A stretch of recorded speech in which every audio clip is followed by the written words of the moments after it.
Hi, I'm Rose of Sharon, and I'm back with another video review, or movie review. I just recently watched Kong vs. Godzilla, and I'm just going to explain why I just wasn't impressed by this film, or fecal matter, for lack of a better term. This at best deserves just one thumb up from me, and it's going to get at least 3 stars, and if I were less generous, it would get 2, but from the very get-go, it panders to its audience. And Irene, the mother of the abandoned or orphaned girl from the Emi tribe, or whatever tribe she was from, is the worst example of mothering I have ever seen. Just to let your kid run around with a gigantic ape, I mean, why? I know it's a massive plot hole, and not only that, but the idea of Mechagodzilla being having the power coming from King Ghidorah's skull, interesting, but I was actually hoping to see King Ghidorah. I thought King Ghidorah is not dead. Well, King Ghidorah is dead, and they're using his skull to power Mechagodzilla. So it's just, I think, ugh, this is just terrible. It was cliche. It was contrived. The dialogue was extremely cringeworthy, and it did nothing but consistently pander to its audience. And there was one line that just made me flat out shake my head as a person who's loved Kong and Godzilla her whole life. Oh, do you think you can climb a large scale building?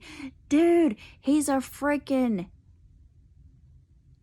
gargantuan ape. Do you think he couldn't? Maybe he could leap that building in a single freaking bound like Superman. It's just, oh, this movie was very painful for me to sit through as a Kong fan. I was hoping it would be like the last movie, because I thought, oh, they're going to reboot the franchise and they're going to make it unbelievable. And yeah, they had the potential to do so, but they just completely ruined it. They completely ripped it apart, and everything about this movie was just awful.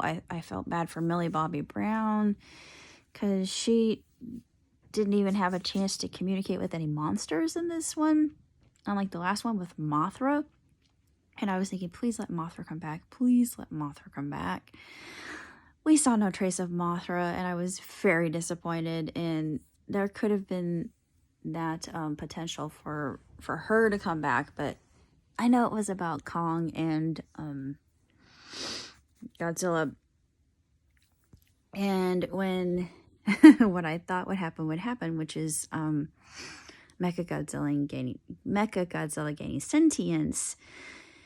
The formal rivals band together and fight, and the whole time they were talking about Titans, and in the back of my head, I hear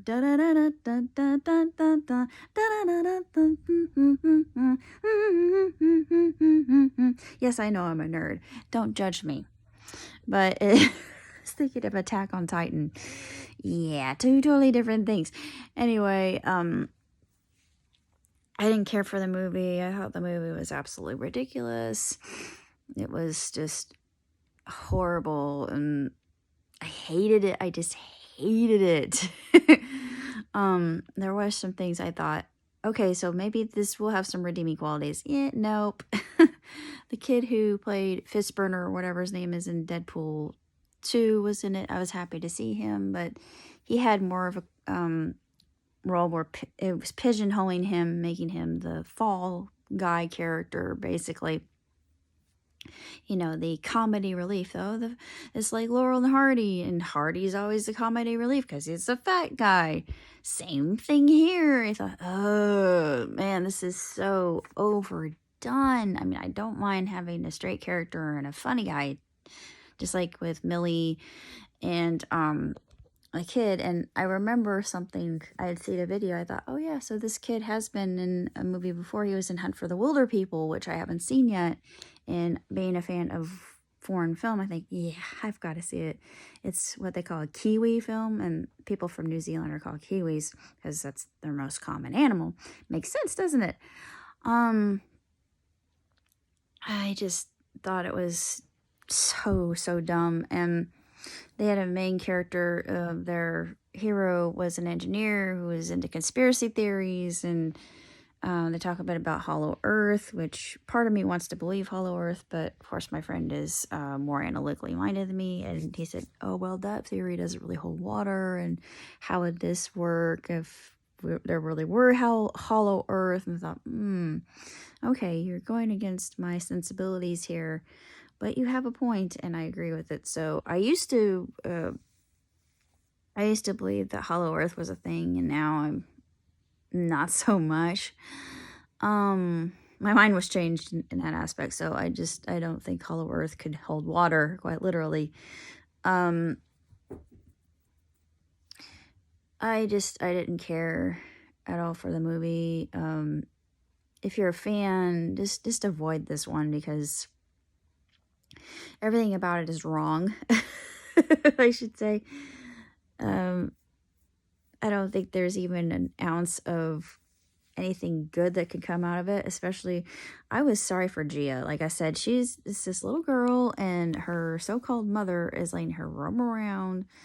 And yeah, I thought it was cool that they made her deaf and gave her the ability to speak with sign language. That of course Kong was using sign language. I thought, well, yeah, that's actually not uncommon, and a lot of it's just CGI wonderment, and there's no real plot. I mean, this is so overused, and yeah, didn't care for it. So if you're a fan, avoid it. I watched it so you don't have to, just to say the least. But that's my assessment and my grade. As scathing as it is, just avoid it at all costs. Live long, prosper. Ciao, Susie.